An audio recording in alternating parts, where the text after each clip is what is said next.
Hello ಎಲ್ರಿಗೂ ನಮಸ್ಕಾರ. Welcome back to Bhagya creation. ಯಾರ್ಯಾರಾಗೆ ನಮ್ಮ ಚಾನಲ್ ನೋಡ್ತಾ ಇದ್ದೀರಾ ದಯವಿಟ್ಟು ಸಬ್ಸ್ಕ್ರೈಬ್ ಮಾಡ್ಕೊಳ್ಳಿ. ನನ್ನ ವಿಡಿಯೋ ಇಷ್ಟ ಆದರೆ ಒಂದು ಲೈಕ್ ಕೊಡಿ. ಇವತ್ತು ನಾನು ತುಂಬಾ ಆರೋಗ್ಯಕರವಾದ ಒಂದು ಸೊಪ್ಪಿನ ಸಾಂಬಾರು ಮಾಡ್ತಾಯಿದ್ದೀನಿ. ಇದು ಚಕೋತ ಸೊಪ್ಪು ಅಂತ ಸಿಗುತ್ತೆ.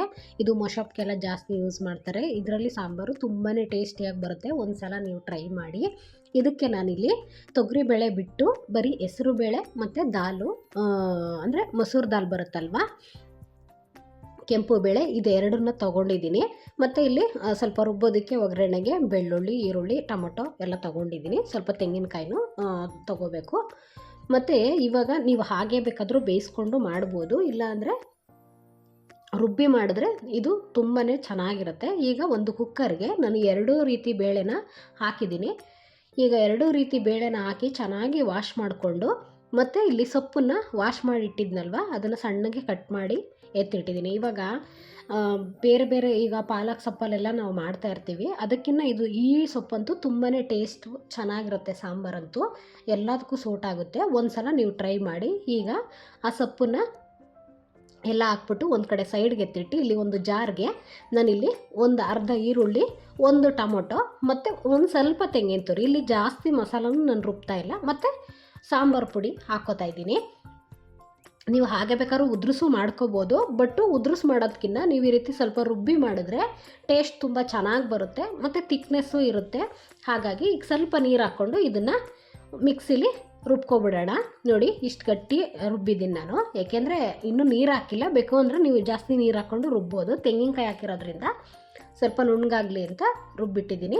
ಇಲ್ಲ ನೀವು ಒಂದು ಸುಮಾರಕ್ಕೆ ರುಬ್ಕೊಂಡ್ರೂ ಸಾಕು, ನೀವೇನು ಫುಲ್ ನುಣ್ಣಗೆ ರುಬ್ಬಬೇಕು ಅನ್ನೋದು ಏನಿಲ್ಲ.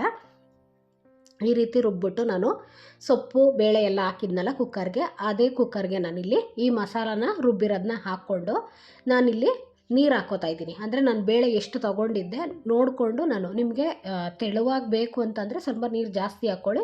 ಇಲ್ಲ ನಮಗೆ ಇದು ಮಾತ್ರ ಬೇಯಲಿ, ಆಮೇಲೆ ಬೇಕಾದ್ರೆ ನಾವು ಹೆಚ್ಚಿಸ್ಕೋತೀವಿ ಅಂತ ಅಂದಾಗ ನೀವು ಆಮೇಲೆ ಬೇಕಾದ್ರೆ ನೀರು ಹಾಕಿ ಹೆಚ್ಚಿಸ್ಕೋಬೋದು. ಹಾಗಾಗಿ ಇಲ್ಲಿ ನಾನು ಒಂದು 3 ಗ್ಲಾಸ್ ನೀರನ್ನು ಹಾಕ್ಕೊಂಡಿದ್ದೀನಿ. ಯಾಕೆಂದರೆ ನಾನು ತಗೊಂಡಿರೋ ಕ್ವಾಂಟಿಟಿಗೆ ಅಷ್ಟು ಕರೆಕ್ಟಾಗುತ್ತೆ. ಆಮೇಲೆ ಬೇಕಾದ್ರೆ ನಾನು ನೀರು ಹಾಕಿ ಹೆಚ್ಚಿಸ್ಕೋಬೋದು ಅಂತ. ಮತ್ತು ಇಲ್ಲಿ ರುಚಿಗೆ ತಕ್ಕಷ್ಟು ಉಪ್ಪನ್ನು ನಾನು ಹಾಕ್ಕೋತಾ ಇದ್ದೀನಿ. ಅಂದರೆ ನಾನು ಸಾಂಬಾರು ಎಷ್ಟು ಮಾಡ್ತಾಯಿದ್ದೀನಿ ಅಂತ ಗೊತ್ತಿದ್ದು ನಾನು ಅಷ್ಟು ಹಾಕ್ಕೊಂಡಿದ್ದೀನಿ.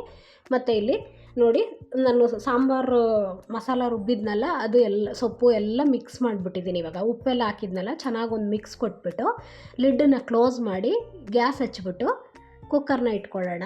ಇದು ಏಕೆಂದರೆ ನಮಗೆ ಮಸೂರು ದಾಲು ಮತ್ತು ಹೆಸರು ಬೇಳೆ ಬೇಗನೆ ಬೇಯುತ್ತೆ. ಜಾಸ್ತಿ ವಿಷಲ್ ಏನು ಕೂಗಿಸ್ಬೇಕು ಅನ್ನೋದೇನಿಲ್ಲ. 2 ವಿಷಲ್ ಹಾಕಿದ್ರೂ ಅಷ್ಟೇ ಆರಾಮಾಗಿ ಕೂಗುತ್ತೆ.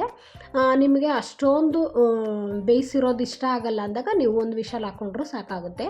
ಇಲ್ಲ ಇವಾಗ ಮೊಷಪ್ಪೆಲ್ಲ ಮಾಡ್ತೀವಲ್ವ, ಸೇಮ್ ಅದರಲ್ಲೇ, ಬಟ್ ಮೊಷಪ್ಕಿನ್ನ ಈ ಸಾಂಬಾರು ತುಂಬಾ ಚೆನ್ನಾಗಿರುತ್ತೆ. ಒಂದು ಸಲ ಟ್ರೈ ಮಾಡಿ.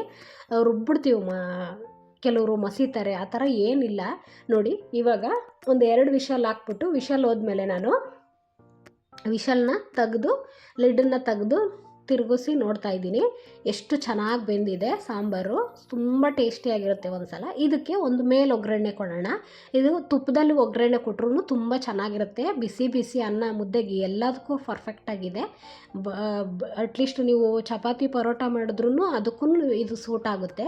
ಇಲ್ಲಿ ಒಂದು ಗ್ಯಾಸ್ ಹಚ್ಬಿಟ್ಟು ಒಂದು ಪ್ಯಾನ್ ಇಟ್ಕೊಂಡಿದ್ದೀನಿ ಒಂದು ಒಗ್ಗರಣೆಗೆ ಅಂತ. ಸ್ವಲ್ಪ ಎಣ್ಣೆ, ಸಾಸಿವೆ, ಇಲ್ಲಿ ಬೆಳ್ಳುಳ್ಳಿನ ಒಗ್ಗರಣೆಗೆ ಹಾಕ್ತಾಯಿದ್ದೀನಿ. ತುಂಬ ಟೇಸ್ಟ್ ಬರುತ್ತೆ. ಮತ್ತು 1-2 ಒಣಮೆಣ್ಸಿನ್ಕಾಯಿ, ಒಂದು ಅರ್ಧ ಈರುಳ್ಳಿ, ಒಂದು ಅರ್ಧ ಟೊಮೊಟೊ, ಸ್ವಲ್ಪ ಕರಿಬೇವನ್ನ ಹಾಕೋತಾ ಇದ್ದೀನಿ. ನೀವು ಟೊಮೊಟೊ ಮತ್ತು ಈರುಳ್ಳಿ ನಾವು ರುಬ್ಬಿರೋದ್ರಿಂದ ಬೇಡ ಅಂದರೆ ನೀವು ಸ್ಕಿಪ್ ಮಾಡಿ. ಬಟ್ ಬೆಳ್ಳುಳ್ಳಿ ಒಣಮೆಣ್ಸಿನ್ಕಾಯಿ ಹಾಕಿದ್ರೆ ತುಂಬ ಟೇಸ್ಟ್ ಚೆನ್ನಾಗಿರುತ್ತೆ ಒಗ್ಗರಣೆಗೆ, ಅಷ್ಟೇ ಸಾಕಾಗುತ್ತೆ. ಇವಾಗ ನೋಡಿ ಒಂದು ಒಗ್ಗರಣೆನ ಹಾಕ್ಬಿಟ್ಟು ಈ ಸಾಂಬಾರಿಗೆ ಇವಾಗ ಹಾಕೋತಾ ಇದ್ದೀನಿ.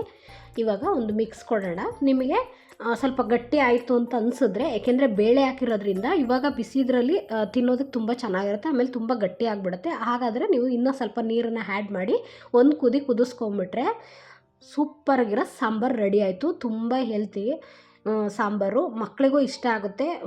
ಫಾಸ್ಟಾಗಿ ಆಗೋ ಅಂಥ ಸಾಂಬಾರಿದು, ಜಾಸ್ತಿ ಟೈಮು ತೊಗೊಳಲ್ಲ, 10 ನಿಮಿಷಕ್ಕೆ ಮಾಡ್ಬೋದು.